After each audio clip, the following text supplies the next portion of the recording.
and welcome to yet another episode of Sports Guru 03, एक ऐसा platform जहां हम आपके लिए स्पोर्ट्स जगत के उभरते सितारों को लेकर आते हैं। मैं हूं कनक खन्ना और आज हम बात करने वाले हैं जमीन से जुड़े हुए स्पोर्ट के बारे में। इंडिया का एक सबसे ज्यादा ट्रेडिशनल स्पोर्ट है कबड्डी। तो आइए आज हमारे साथ हैं मिस कोमल देवकर, उनसे बातें करते हैं और जानते हैं कबड्डी इस खेल के बारे में कुछ और। Hi Komal. Hi ma'am. Welcome, thank you, आप टाइम निकाल के आज हमारे साथ यहाँ आई हैं। थैंक यू, मुझे इनवाइट किया आपने। आपकी ये जर्नी विद कबड्डी शुरू कैसे हुई, कहाँ हुई, कब हुई? ये बहुत ही ऐसा कॉमन क्वेश्चन है और इसका बहुत ही कॉमन आंसर है कि जर्नी ऑब्वियसली स्कूल से चालू हुई। हर एक स्कूल में जो हमारे इंटर स्कूल कॉम्पिटिशन्स होते हैं तो वहाँ मैंने पार्टिसिपेट किया। पर मज़े की बात यह है कि पार्टिसिपेट करना नहीं चाहती थी कबड्डी में, मैं करना चाहती थी लंगड़ी में, खो खो में। पर कोइंसिडेंटली उस साल में वो दोनों टीम फुल थी तो मुझे ज़बरदस्ती कबड्डी में जाना पड़ा और मैंने सोचा चलो ठीक है जाते हैं। और उस वक्त जब मैं खेली तो हमारे जो कोच है बड़ीराम गुरु, जो आज नहीं है, उन्होंने मुझे इंसिस्ट किया तू एक खेल के तो देख, प्रैक्टिस में आके तो देखेंगे क्या होता है, अगर तुझे नहीं पसंद आया तो छोड़ दे। तो मैंने वो प्रैक्टिस चालू किया। खेलते खेलते मुझे अच्छा लगने लगा, मैं डेली प्रैक्टिस जाने लगी। तो ऐसे करके बहुत ही नहीं जाना चाहती थी फिर भी गई। ऐसे करके मेरा वो जर्नी चालू हुआ, वो आज तक चालू है। ना करते हाँ कर दिया। तो इट्स एन अनयूजुअल स्पोर्ट ना, आई मीन अनफॉर्चुनेटली हम लड़का और लड़की काफी करते रहते हैं जी। तो फैमिली की तरफ से, फ्रेंड्स की तरफ से टू प्ले कबड्डी, ऐसा आपको कोई सपोर्ट मिला या काफी था कि नहीं करेंगे? मैडम, जैसा कि बहुत से मिडिल क्लास फैमिली में होता है कि एजुकेशन की तरफ ज्यादा उनका जोर होता है, क्योंकि उनको पता है कि उसके सिवा सर्वाइव नहीं कर सकते, एजुकेशन तो चाहिए। और मेरी फैमिली में ऑलमोस्ट ऐसा एटमॉस्फेयर है कि सारे बच्चे जो है वो एजुकेशन में ही बहुत आगे गए हैं। तो मैंने जब ये स्पोर्ट चुना तो स्टार्टिंग को सबको लगा कि चलो एक हॉबी करके खेल रही है, तो स्टार्टिंग को किसी ने ज्यादा अपोज नहीं किया। पर जैसे उनको लगा रही है तो सीरियस हो रही है इसमें तो उन्होंने थोड़ा सा मुझे डांटना चालू किया कि अरे तेरे मतलब स्टडी की तरफ तू इग्नोर कर रही है, ये नहीं, ऐसा नहीं, वैसा नहीं। तो स्टार्टिंग में एकदम स्टार्टिंग में उनका थोड़ा था कि नहीं जाना है। और उसके बाद जैसे उनको लगा कि जैसे मैं खेलती गई, मेरा सिलेक्शन होता गया, मैं अच्छा खेलते गई, पेपर में नाम आने लगे, लोग पहचानने लगे, पूछने लगे, तो उनको अच्छा लगने लगा कि नहीं ये इतना बेकार नहीं है, ये कर सकती है। तो मैं उनके लिए ज्यादा थैंकफुल हूँ कि उन्होंने उस टाइम पे वो डिसीजन लिया मुझे सपोर्ट करने का। वो उनका बहुत डेयरिंग डिसीजन था। तो तब से उन्होंने आज तक उनका सपोर्ट कभी कम नहीं हुआ। और रही फ्रेंड्स की बात, तो फ्रेंड्स ज्यादा नहीं थे, बहुत कम थे, पर जितने भी थे वो मेरा मजाक उड़ाते थे कि क्या तू ये खेल रही है, क्योंकि उनका भी फोकस पढ़ाई की तरफ ही था। मैं अच्छी थी पढ़ाई में, तो उनको ये लगता था कि नहीं, कोमल ने यहाँ नहीं जाना चाहिए, वो पढ़ाई करेगी तो अच्छा है। तो ऐसे करते करते जब भी उनको पता चला कि नहीं अच्छा है ये, तो इसमें भी नाम होता है, इसमें भी जॉब अपॉर्चुनिटीज है, तो ऐसे ही हुआ। मतलब दोनों की तरफ, हर एक तरफ स्टार्टिंग में अपोज ही था, स्टार्टिंग में वो ना ही था। जैसे मैंने ये चालू करते वक्त मेरा ना था, वैसे उनका भी ना था। पर धीरे धीरे जैसे उनको पता चला कि नहीं अच्छा है, कर सकती है लड़की, तो उन्होंने मुझे सपोर्ट करना चालू किया, जो आज तक है और शायद आगे भी रहेगा। आपके परसिस्टेंस ने, आपके पुश ने जी उनका माइंड चेंज कर दिया, ऐसा हुआ। तो क्या क्या टूर्नामेंट्स आपने खेले हैं? जैसे कि मैडम सबसे पहले तो डिस्ट्रिक्ट होता है, उसके बाद सिलेक्शन होके आप अपने स्टेट के लिए खेलते हैं, उसके बाद नेशनल्स के लिए खेलते हैं। तो मेरा भी वही जर्नी था। सबसे मैं मुंबई सबर्बन से खेल रही हूँ 2008 से, वो अभी तक कंटिन्यू। इसमें मैंने सब जूनियर, जूनियर और ओपन तीनों कैटेगरीज में मैंने परफॉर्म किया है और तीनों कैटेगरीज में मेरा कंटिन्यू परफॉर्मेंस रहा है, कभी स्किप नहीं हुआ। और उसके बाद नेशनल्स के लिए खेली हूँ कंटिन्यू, उसमें भी हमारे सीनियर नेशनल्स है, इंटर यूनिवर्सिटी होता है जो बहुत मेन टूर्नामेंट होता है यूनिवर्सिटी के लिए। उस टाइम पे 2015 में हमने मुंबई यूनिवर्सिटी के लिए गोल्ड लाया था। और उस टूर्नामेंट में मुझे बेस्ट प्लेयर का प्राइज मिला था। और वो गोल्ड जो था वो कम से कम 30 साल के बाद, बहुत सालों के बाद मुंबई यूनिवर्सिटी को मिला था। तो उस टीम में हम थे। उसके बाद जो बीच कबड्डी होता है, जो ज्यादा किसी को पता नहीं, जो बीच पे खेला जाता है, तो उस नेशनल्स में मैंने रिप्रेजेंट किया, उसकी कैप्टनशिप की। अभी रिसेंटली सीनियर नेशनल के लिए मैंने कैप्टनशिप की। तो नेशनल्स का परफॉर्मेंस मेरे लिए ज़्यादा इम्पोर्टेंट था, वो ज़्यादा एम्बिशियस था। और जो डिस्ट्रिक्ट और स्टेट था उसके लिए भी मैंने उतने ही 100% से मेरा परफॉर्मेंस दिया। अभी अब अगर काउंट करने जाओगे तो शायद नहीं हो पाएगा 2009 से कंटिन्यूटी में, फिर भी वो कंटिन्यू अभी तक वो चल ही रहा है। ऐसे 2009 से खेल रही हैं जी जी। That's amazing. तो काफी फिजिकली चैलेंजिंग स्पोर्ट है ये, Exactly. राइट? तो क्या दिनचर्या क्या होता है एज अ कबड्डी प्लेयर के? हाउ डज अभी दिनचर्या के बारे में मैडम डिपेंड्स होता है। अगर हम ऐसे है, जो एक साई करके होता है स्पोर्ट्स अथॉरिटी ऑफ इंडिया, वहाँ होता है कि आपको बस खेलना है, आपको सुबह उठना है, खेलना है, खाना खाना है, सोना है, वापस खेलना है। तो वो तो नहीं है, मतलब वहाँ तो हम नहीं जा सकते, वहाँ सिलेक्शन नहीं हुआ ऐसा हुआ। अगर आप गांव में हैं तो वही सेम, आपको खेलना है, गांव के काम करना है, मतलब। पर हम सिटी में हैं तो यहाँ का जो मेंटेलिटी ऐसा है कि नहीं, आपको खेलना है ना तो आप घर का काम भी करो, आप एजुकेशन भी करो, आप घर वालों को सपोर्ट भी करो हर एक मामले में, और उसके बाद अगर बच्चा कुछ है तो खेलो। ऐसा है। तो यहाँ अगर खेलना है ना आपको, तो आपको मेंटली प्रिपेयर रहना है कि आपको सब संभाल के खेलना है, आपको एजुकेशन भी पूरा करना है और आपको खेलना भी है। तो ऐसे में सुबह और शाम दोनों टाइम में प्रैक्टिस होता था, अभी भी होता है। सुबह में बस फिटनेस होता है और शाम को प्रॉपर प्रैक्टिस होती है, ग्राउंड गेम होता है हमारा। कभी कभी ऐसे होता है कि लड़कियां कम होती है तो लड़कों में खेलना पड़ता है ऐसे। पर फिटनेस पे ज़्यादा जोर रहता है, मेडिटेशन होता है, कुछ हद तक योगा होता है, ऐसे करके वो मिक्स दिनचर्या होती है, जिसमें कॉलेज भी करना है, जॉब भी करना है, अपनी प्रैक्टिस भी करनी है, घर में काम भी करना है, ऐसे करके। तो इतनी मुझे ऐसे लगता है कि यही बहुत डिफिकल्ट पार्ट है, जब आपको पता है कि आपका सपना तो एक है, जाना तो आपको उधर ही है, पर ये सब लेके जाना है। वो जो लगेज होता है सबके एक्सपेक्टेशंस का, एजुकेशन का, जॉब का, हर एक फील्ड के परफेक्शन का लगेज आपको लेके जाना है वो सपना पूरा करने के लिए। Passion comes with its own burdens. या और वो एक्सेप्ट करना ही अच्छी बात है। उसकी कंप्लेन करके मैंने एक हद तक बहुत कंप्लेन की कि अरे क्या यार, मेरे साथ ही हो रहा है, ये भी करने पड़ना है, वो भी करना पड़ना है। तो मेरा जो कोच थे हमारे, उन्होंने बहुत माइंड वॉश किया कि कंप्लेंट्स करना छोड़ दो, एक्सेप्ट करना सीख लो, करना है तो ये तो करना ही है ऐसे। तो धीरे धीरे मेरा माइंड चेंज हुआ कि नहीं, तो मैंने एक्सेप्ट किया कि नहीं, वो करना है, मेरा सपना पूरा करना है, तो मुझे सब संभाल के करना है ऐसे। और वो मेरा चॉइस था। मतलब बहुत बार ऐसा होता है कि बहुत से प्लेयर बोलते हैं, मैं ये एक्स्ट्रा बोल रही हूँ कि बहुत से प्लेयर बोलते हैं मैंने बहुत से सैक्रिफाइसेस किए हैं, मैंने बहुत से त्याग किए हैं मेरे सपना पूरा करने के लिए। तो ये उनका जो सेंटेंस होता है मुझे कभी कभी गलत लगता है। सपना आपका है, उसके बेनिफिट आपको मिलने वाले हैं, आपने चुना है, तो अब आपका सैक्रिफाइस कैसे हुआ? मैं प्रैक्टिस जा रही हूँ, ये मेरा चॉइस है। मेरे घर में फंक्शन है, मेरे फ्रेंड्स ने प्लान बनाया है, कुछ तो चिल आउट करेंगे, खाएंगे, उन्होंने बोला है आ जा, पर मैंने उस टाइम चुना है कि नहीं, मुझे प्रैक्टिस जाना है। वो मेरा चॉइस है। मैं जा सकती थी, मुझे किसी ने रोका नहीं है सब करने में, पर नहीं, मेरा सपना है, मुझे पूरा करना है, और वो मेरा है, उसका बेनिफिट भी पूरा मेरा है। तो ये मेरा सैक्रिफाइस कैसे हुआ ना? ये तो मेरा इनफैक्ट आपका ड्राइव है आपके जी, ये तो मेरा चॉइस हुआ। तो मुझे ऐसे लगता है जिस भी फील्ड में आप ये करना चाहते हो कि मुझे करना है ना, तो ऐसे खुद पे दया मत खाओ कि मैंने यार कितना सेक्रीफाइस किया, मेरे लाइफ में बहुत कुछ मिस किया। ऐसे खुद पे दया मत खाओ। आपने करना है ना तो विदाउट एनी रिग्रेट करो और गो फॉर इट, 100% से करो। हाँ, गो होम या गो होम, रिलैक्स, चिल, जो भी करना है, पर मन से करो। आप आराम भी कर रहे हो ना तो उसमें रिग्रेट मत करो कि यार मैं आज प्रैक्टिस नहीं गई। नहीं, आराम करना है तो रेट के आराम करो। आज नहीं जाना है तो नहीं जाना है। तो बस ऐसे मुझे कभी कभी ऐसे लगता है कि किसी को बोले यार ऐसे मत बोल, सेक्रीफाइस वगैरह। ये सेक्रीफाइस वर्ड बहुत बड़ा है जो हमारे माँ बाप के सिवा कोई नहीं कर सकता, हम नहीं कर रहे हैं वो। तो जो आपके मेल कंटेम्प्रेरीज हैं वो भी 5 बजे उठते होंगे, आप भी 5 बजे उठते, मतलब सेम फिजिकल ड्रेन है दोनों का। पर आपको क्या लग रहा है आज women sports and main sport कहाँ जा रहा है?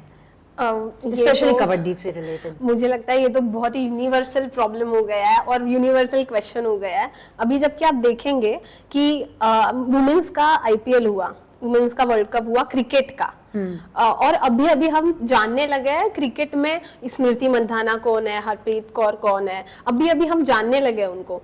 तो सेम यही होता है हर एक फील्ड में कि शायद लेट एंट्री होता है इसी गलतफहमी की वजह से कि वुमेन्स वो टाइप का परफॉर्मेंस नहीं दे सकती, उतना एडवेंचरस उनका गेम नहीं कर सकती।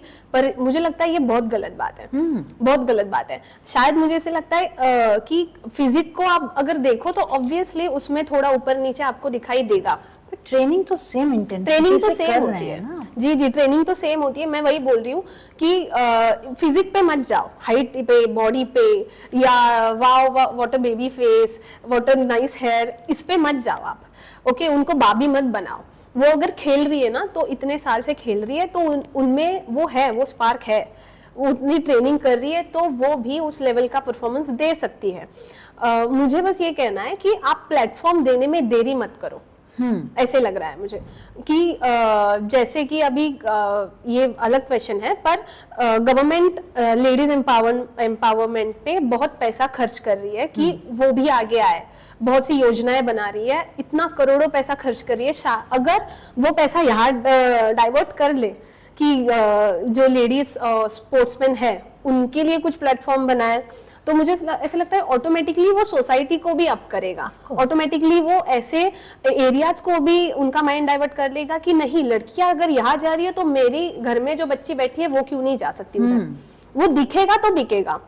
अगर दिख रहा है कि लेडीज खेल रही है और उसी पावर से खेल रही है, ये दिख रहा है सबको, तो आपको लग रहा है अभी ये थोड़ा चेंज हो रहा है? जैसे अभी आपने कहा कि आईपीएल टीम विमेन की अभी आई है। या श्योर, चेंज आ रहा है स्लोली, पर आ रहा लेट है, लेट है, better late than never. Something is better than nothing, कि आ रहा है। पर शायद मुझे ऐसे लगता है कि अभी जैसे लड़कों में प्रो कबड्डी होता है जहां उन्हें करोड़ों की बोली लगती है, करेक्ट, ओके, जो किसी ने एक्सपेक्ट नहीं किया था, फिर भी वो हुआ क्योंकि वो उन्होंने वैसा परफॉर्मेंस दिया, क्योंकि आपने उनको चांस दिया, प्लेटफॉर्म दिया। तो मुझे ऐसे लगता है आप लड़कियों को भी वो प्लेटफॉर्म देके देखो, ओके, उनको भी वो उस टाइप का जो बोली लगता है वो देके देखो आप। शायद आपको नहीं लगता, पर वो करके देखो, वो दिखाएंगे आपको करके, उस लेवल का परफॉर्मेंस वो आपको जरूर देगी, ऐसा मुझे लगता है। बस चांस देना चाहिए, वो प्लेटफॉर्म देना चाहिए कबड्डी प्लेयर्स को। आई नो उसमें बहुत टेक्निकल प्रॉब्लम्स हो सकता है, जैसे लड़कों और लड़कियों का ग्राउंड छोटा मोटा है, तो कैमरा सेटिंग, वैसे बहुत से टेक्निकल प्रॉब्लम्स हो सकते हैं जो हमें नहीं पता। पर प्लीज हमारे लिए उतना मेहनत लीजिए। बट एज अ गेम तो दोनों इक्वली खेलते हैं। जी जी जी, गेम में उसमें तो कुछ डिफरेंस ही नहीं है। तो मुझे ऐसा लगता है वो प्लेटफॉर्म मिलना चाहिए लड़कियों को, और मुझे 100% गारंटी है कि वो करके दिखाएंगी आपको। ये मैं श्योर हूँ एकदम इस बारे में। I am also very sure. आपको देख के लग रहा है कि जो गेम आप ग्राउंड पे दिखाती होंगी वो कमाल ही होगा। जी जी। तो ऐसा कभी लगा आपको, बिकॉज कबड्डी अगेन वही है कि इतनी अभी जाके ग्लैमर थोड़ा मिलने लगा है। जी जी। It's such an unconventional sport of a country despite being a traditional sport. तो कभी ऐसे लगा कि यार कबड्डी नहीं करती, कुछ और करती, और अगर कुछ और होता तो वो क्या करते हैं? ऐसा कभी ऐसा लगा, पर बहुत बार मैंने उसके लिए गई भी कि बस हो गया। बहुत बार क्या होता है कि हमने जो फिक्स किया होता है वो नहीं हुआ ना, तो हम टूट जाते हैं। हम ऐसे लगता है कि नहीं, अब तो सब खत्म हो गया। पर और मैं गई भी कि मैंने चेंज करने का सोचा वगैरह, पर आई डोंट नो वो क्या था। आपका वो कनेक्शन हो जाता है ग्राउंड के साथ कि वो ग्राउंड ही आपको खींच के वापस ग्राउंड पे लाता है कि मत जा। ऐसे बहुत से इंसिडेंट्स हुए मेरे साथ कि मैंने डिसाइड किया नहीं, अभी नहीं करना है, पर ऐसा कुछ हुआ कि कोई आके मुझे बोले कि दीदी मैंने ना आपकी वजह से खेलना चालू किया, और मेरा एकदम माइंड चेंज हो गया कि अरे नहीं छोड़ना चाहिए। या कुछ ऐसे हो गया कि कोई आके बोले अरे तू अच्छा खेलती है, मतलब बाहर से ऐसे कुछ आता है कि हमारा हो जाता है कि नहीं, ये मैं क्या कर रही हूँ, ये नहीं करना चाहिए। मतलब वो खींच के लाता है, उसके बाद वो मैंने थॉट ही छोड़ दिया। मुझे पता चला मेरे से नहीं होना, मैं एक तो बर्बाद हो जाऊंगी या आबाद हो जाऊंगी उस ग्राउंड पे, पर मुझे नहीं छोड़ना। मुझे जमेगा ही नहीं, क्योंकि जैसे ही वो प्रैक्टिस का टाइम आता है ना, मैं सब भूल जाती हूँ कि कल मेरा सिलेक्शन नहीं हुआ, कल मैं खराब खेली या मेरा कुछ तो सपना टूटा, मैं भूल जाती हूँ। जैसे घड़ी में बजते हैं ना 5, मुझे प्रैक्टिस जाना है, ऐसे मतलब सबसे पहले थॉट ये आता है, ये नहीं आता कि मैं कल हार गई थी, क्यों जाऊं मैं आज, मेरा सिलेक्शन नहीं हुआ, क्यों जाऊं मैं आज, ऐसे तो नहीं होता। तो मैंने उस टाइम से एक बात सीखी कि आपका कोई भी हो, आपकी विक्ट्री हो या आपका फेलियर हो, वो आप ना 1-2 दिन से ज्यादा मत रखना अपने पास, जो भी हो। आपका विक्ट्री आप आज जीत गए ना, आज चाहे जितनी पार्टी कर लेना, आप आराम कर लेना आज, पर वो कल कैरी फॉरवर्ड मत करना। ओके, कल आपको उसी टाइम पे उठना है, उतनी ही मेहनत से आपको प्रैक्टिस करनी है। आज अगर आपका सिलेक्शन नहीं हुआ, आप हारे, एकदम घर पे आए, बहुत रोए, खुद पे दया कर रहे हो, लोगों को इकट्ठा कर करके अपनी सैड स्टोरी बना रहे हो ना, उसी दिन बनाओ, अगले दिन वो मत लेके जाओ। अगले दिन आपको उसी टाइम पे उठना है और उसी फोर्स से प्रैक्टिस करना है। बस मैंने वो बात उस दिन सीख ली, और जितना हो सके मेरे जूनियर्स को भी मैं बताती हूँ कि इससे क्या होगा कि आपकी विक्ट्री आपके दिमाग में नहीं जाएगी और आपका फेलियर आप मन पे नहीं लोगे। बस आपका शेड्यूल आपको खराब नहीं करना है उसकी वजह से। तो इसलिए ज्यादा फर्क नहीं पड़ा उसके बाद मुझे, चाहे मेरा सिलेक्शन हो ना हो, चाहे मैं खराब खेलूं या अच्छा खेलूं, नहीं फर्क पड़ा मुझे। मतलब उसके बाद मैंने सीखा कि परफॉर्मेंस जो होता है ना मैडम, कि हम खेलते हैं ना, वो बहुत थोड़े टाइम के लिए होता है। जो परमानेंटली आपके साथ रहता है ना, वो आपका डिसिप्लिन रहता है। कि कल मैं हारी जीती वो एक दिन का था, मेरा डिसिप्लिन तो यही कहता है कि उठो, जाओ और तुम्हारा जो काम है वो करो, वो ग्राउंड जब देगा आपको तब देगा।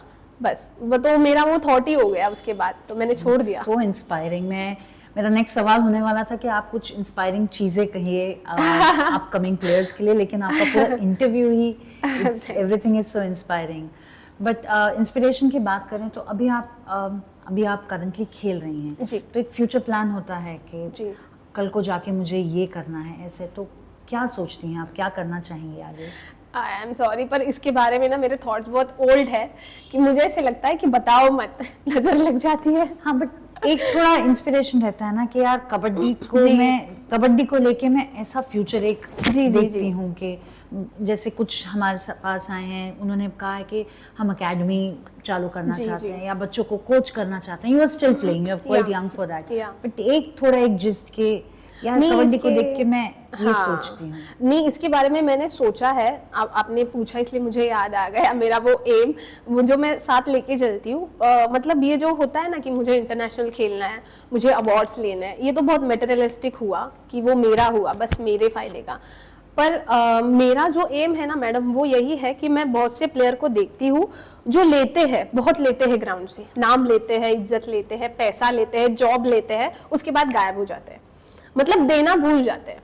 और वो ये भूल जाते हैं कि हमको देना भी है, अभी हो गया हमारा, सब मिल गया हमें जो मिलना है, अभी ये हमारा टर्न है कि हमें देना है, ग्राउंड को देना है। मतलब ऐसे नहीं कुछ अलग, पर जो बंदा आपको दिखे ना, मतलब मेरा ये सपना है कि जो बंदा या जो बंदी मुझे दिखे ना उस ग्राउंड पे, जो सच्ची मेहनत से उस पे लगी है, उसको फर्क नहीं पड़ता कौन मुझे देख रहा है, कौन मेरे लिए कुछ कर रहा है, कौन मेरा रिकमेंडेशन कर रहा है, बस वो लगी है। तो ऐसे एक भी प्लेयर के लिए अगर मैं कुछ कर पाऊँ, उसके लिए कुछ जॉब अपॉर्चुनिटीज दे पाऊँ, उसके एजुकेशन का कुछ मैं अच्छा कर पाऊँ, उसके लिए कुछ कर पाऊँ, तो मुझे ऐसे लगेगा मैंने कर लिया कुछ। मतलब वो मेरा सपना है। अभी हम खेल रहे हैं, मतलब अभी मैं टीएमसी में हूँ, थाना म्युनिसिपल कॉर्पोरेशन में। उसका स्टार्टिंग ही मेरा ऐसा हुआ मैडम, वहाँ के जो हमारे मैडम है मीनल पालांडे मैडम, तो उन्होंने टीम चालू किया टीएमसी का, सबसे पहला कॉर्पोरेशन का टीम उन्होंने चालू किया। उनको भी बहुत डिफिकल्टीज आया, पर उन्होंने चालू किया क्योंकि वो खुद कबड्डी प्लेयर है, छत्रपति अवार्डी है ऐसे। तो मुझे उस टाइम रियलाइज हुआ कि ये जो पावर और ये जो अधिकार होते हैं ना, वो अच्छे बंदे के हाथ में गए ना तो वो अच्छा करता है सबका। मुझे ये उस टाइम रियलाइज हुआ, ये अच्छा बंदा उस कुर्सी पे बैठा है, इसलिए वो हमारा अच्छा कर पाया उस टाइम। तो इसलिए मैंने सोचा कि हम यहाँ बैठ के, मैं ऐसा नहीं बोल सकती कि मुझे ना इस बंदी के लिए अच्छा करना है, अरे उसके लिए मेरे हाथ में तो पावर चाहिए, तो उसके लिए मुझे मेहनत करना जरूरी है, मुझे उस कुर्सी पे जाके या उस अधिकारों को हाथों में लेना जरूरी है जिससे मैं कर पाऊँ कुछ अच्छा। तो मेरा तो यही एम है, जैसा उन्होंने किया, उन्होंने हमें दिया, इसलिए हम जॉब कर पाए, हम खेल पाए, उसका हमें पैसा मिल पाया, थोड़ा हमारी फैमिलीज थोड़ी सेटल हो गई, हाँ चलो कुछ तो कर रही है ऐसा। तो मेरा वही सपना है कि बाकी के जो मेरे एम है वो तो मैं उसके लिए तो कर ही रही हूँ, पर उसके साथ मेरा ये एम है कि मैं अगर उस लोगों के लिए कुछ कर पाऊँ जो बिना कुछ स्वार्थ के उसमें कर रहे हैं ग्राउंड पे मेहनत ईमानदारी से, तो मुझे ऐसा लगेगा मैंने बहुत कुछ कर लिया। उसकी आंखों में जब वो मैं देखूंगी ना कि यस दीदी मैंने अचीव कर लिया, तो मुझे ऐसे लगेगा कि बस ये बस है मेरे लिए, बाकी मुझे कुछ नहीं मिला तो भी इट्स ओके, पर वो बंदी के आंखों में जब मैं देखूंगी वो सपना पूरा हो रहा है तो मुझे अच्छा लगेगा। ये मुझे आया है, मैंने खुद डिसाइड नहीं किया। ऐसे बहुत से बंदे हैं लाइफ में जो उनके सपने तो पूरे हो गए पर बाकी के गायब हो गए, पर ऐसे बंदे हैं जो कर रहे हैं, उनका कुछ लेना देना नहीं है, मैं उनको पैसा नहीं देती, कुछ नहीं, ऐसा है। बस उनको देखना है कि तू सक्सेस हो जा, बस तू कुछ तो कर जा।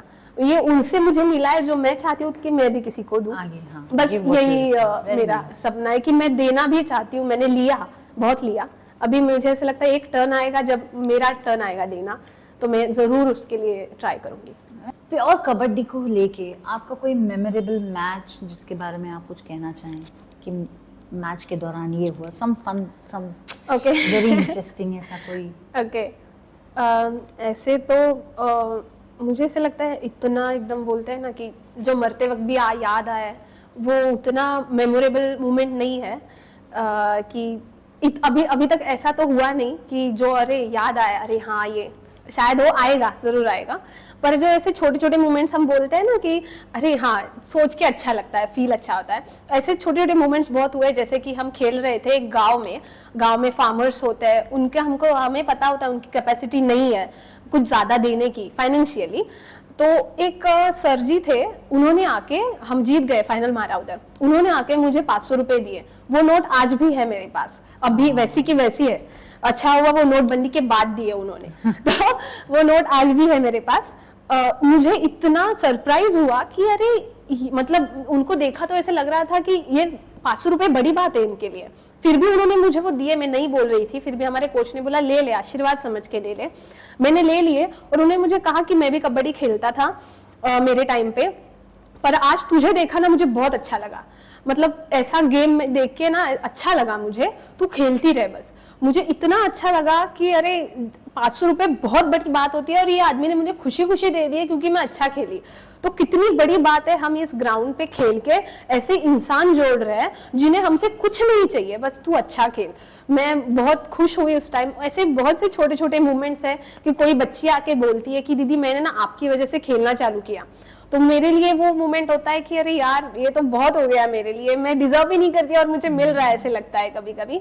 But they say no, sports actually globally it connects people. या इनडायरेक्टली हमें पता नहीं चलता कि हम कर रहे हैं, पर हम कर रहे होते हैं वो। तो ऐसे छोटे छोटे मोमेंट्स बहुत हैं। इतना मुझे ऐसा लगता है बड़ा मेमोरेबल मोमेंट तो अभी आया नहीं है। तो बहुत बड़ी बात है जो बड़े बड़े ट्रॉफीज मिलते हैं उनमें ऐसे जो बड़ों का आशीर्वाद ऐसे मिले, that is very very big. वही मैं यही बात पे मतलब बोलना चाहती हूँ कि बहुत से कोचेस सिखाते हैं कि सिलेक्शन होना चाहिए, जॉब अच्छी मिलनी चाहिए, पर हमारे कोचेस ने उसके साथ हमें ये भी सिखाया है कि रिस्पेक्ट करो लोगों की, ग्राउंड की। जिस टी शर्ट को पहन के तुम खेल रहे हो ना, उस टी शर्ट से ईमानदार रहो बस। मतलब उन्होंने हमारे गेम के साथ हमारा नेचर भी अच्छा रखने को हमें बोला हर बार, और वो हमारे अंदर भिन गया कि अभी हमें किसी बात का डर नहीं है क्योंकि हम अपनी जगह पे अच्छे हैं। तो इसलिए वो हो गया हमारे से। अभी मेमोरेबल मोमेंट के बारे में तो मैं डेफिनेटली कहूंगी कि वो जरूर आएगा मेरे मन जैसा। नाइस, चलिए बहुत बहुत मजा आया आपके साथ। Thank you.